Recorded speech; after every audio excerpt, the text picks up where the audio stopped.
This is the Federal Reserve in Washington, D.C. Within these walls, officials set the target interest rate that influences the rest of the financial system.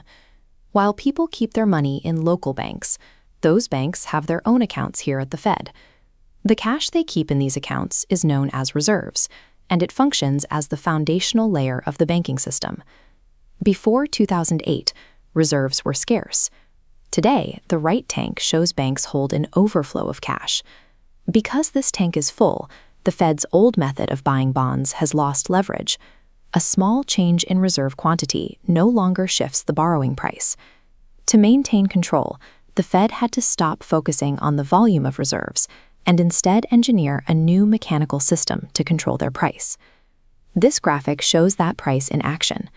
Banks often need to borrow reserves from each other overnight, and the interest rate they pay for those bank-to-bank loans is called the federal funds rate. The Fed traps this rate in a corridor. The ceiling is the emergency discount rate, the floor is IORB, interest the Fed pays banks on reserves. Banks earning this risk-free rate won't lend for less, forcing the market rate safely above the floor.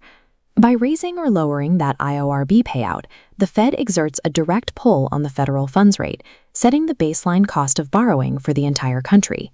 This creates the monetary policy transmission mechanism. When the Fed moves that single overnight rate, the change ripples through the economy, making loans for houses, cars, and credit cards cheaper or more expensive. When rates rise, businesses and households borrow and spend less. Over time, this slowdown cools inflation. To determine the right target for these rates, economists use a formula called the Taylor rule, which aims to balance a stable economy with the Fed's 2% inflation target.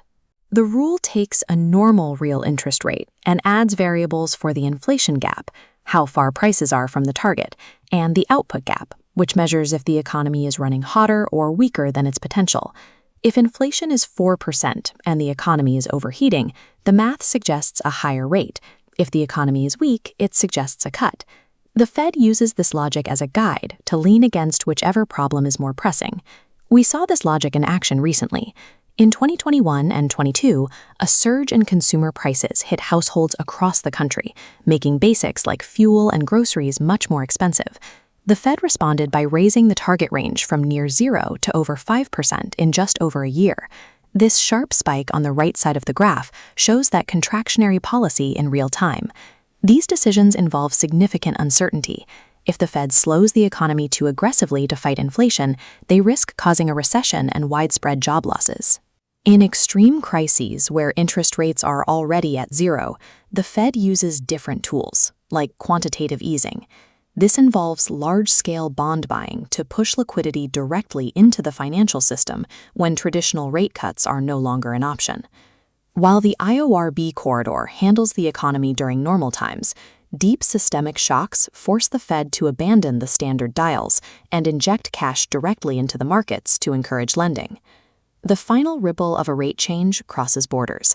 Higher U.S. interest rates often attract global investors, which increases demand for the dollar and strengthens its exchange rate. A strong dollar makes foreign imports cheaper for American consumers, but it makes U.S. exports more expensive for buyers abroad, which can hurt domestic manufacturers. In the long run, exchange rates are tied to purchasing power parity. If one country has higher inflation than another, its currency tends to weaken over time as its money buys fewer goods. While the U.S. uses a floating rate determined by the market, some countries use a managed or fixed exchange rate to stabilize their currency and keep their exports competitive. It all traces back to the plumbing. By adjusting a single overnight borrowing rate, the Federal Reserve exerts a wide-ranging influence over American spending, job creation, and the grand balance of international trade.